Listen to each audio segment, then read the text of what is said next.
நகராட்சிக்குட்பட்ட புதுத்தெரு மற்றும் அண்ணா நகர் பகுதியில் கடந்த 15 நாட்களாக குடிநீர் வழங்காததை கண்டித்து 50க்கும் மேற்பட்ட பெண்கள் திருச்சி புதுக்கோட்டை செல்லும் சாலையில் அமர்ந்து போராட்டம் நடத்தினர். சுமார் 1 மணி நேரத்துக்கு மேலாக நடைபெற்ற போராட்டத்தால் போக்குவரத்து பாதிக்கப்பட்டது. இதனைத் தொடர்ந்து திருக்கோக்கரணம் காவல் ஆய்வாளர் சாலை மறியலில் ஈடுபட்ட பெண்களிடம் பேச்சுவார்த்தை நடத்தினார். இதனால் அங்கு சிறிது நேரம் பரபரப்பு ஏற்பட்டது.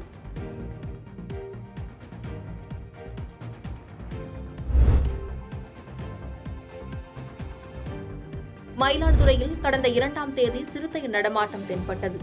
இந்த சிறுத்தை நேற்று மயிலாடுதுறை நகரில் குத்தாலம் தாலுகா காஞ்சிவாய் கிராமத்தில் சுற்றித் திரிந்ததாக அப்பகுதியைச் சேர்ந்த ஒருவர் தகவல் தெரிவித்தார். இதையடுத்து அங்கு முகாமிட்ட வனத்துறையினர் 15 இடங்களில் கண்காணிப்பு கேமரா பொருத்தியும் கூண்டுகள் அமைத்தும் கண்காணிப்பை தீவிரப்படுத்தினர்.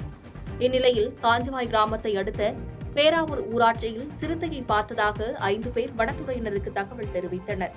இதையடுத்து பேராவூர் ஊராட்சியில் சிறுத்தையின் கால்தடம் தென்படுகிறதா என்பது குறித்து வனத்துறையினர் ஆய்வு மேற்கொண்டு வருகின்றனர்.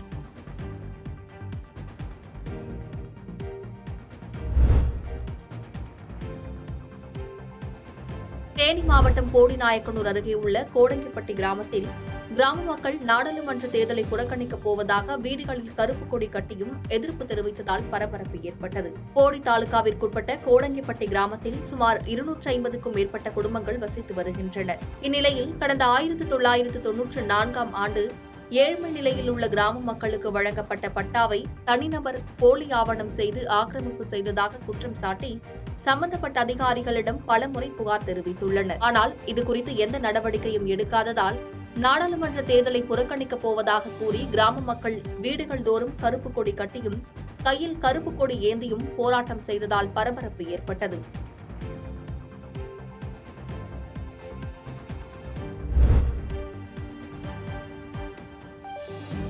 கரூர் மாவட்டம் வெண்ணமலை பகுதியில் பாலசுப்பிரமணிய சுவாமி கோவில் உள்ளது. இந்த கோவிலுக்கு சொந்தமான சுமார் 600 ஏக்கர் நிலம் உள்ளது.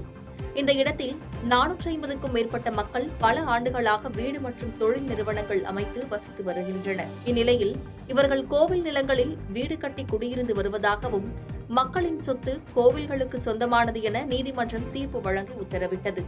பின்னர் இந்து சமய அறநிலையத்துறை சார்பில் வீட்டு உரிமையாளர்களுக்கு நோட்டீஸ் அனுப்பப்பட்டது. இதனை கண்டித்து 400க்கும் மேற்பட்ட குடும்பத்தினர் தங்கள் வீடுகளில் கருப்பு கொடி கட்டி நாடாளுமன்ற தேர்தலை புறக்கணிப்பதாக தங்கள் எதிர்ப்பை தெரிவித்தனர். இதனால் அங்கு பரபரப்பு ஏற்பட்டது.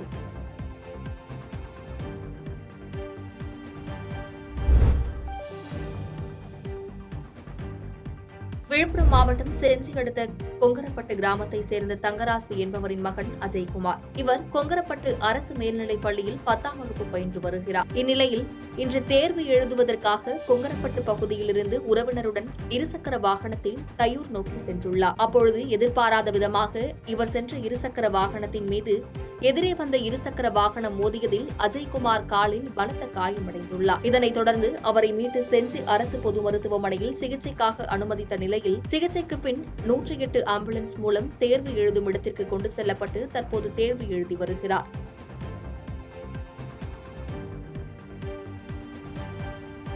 பாதகம் செய்பவரை கண்டால் நாம் பயங்கொள்ளலாகாது பாப்பா, மோதி மிதித்து விடு பாப்பா, அவர் முகத்தில் உமிழ்ந்து விடு பாப்பா. அண்மை செய்திகளை உடனுக்குடன் தெரிந்து கொள்ள இணைந்திருங்கள் இயம்நாடு தொலைக்காட்சியுடன்.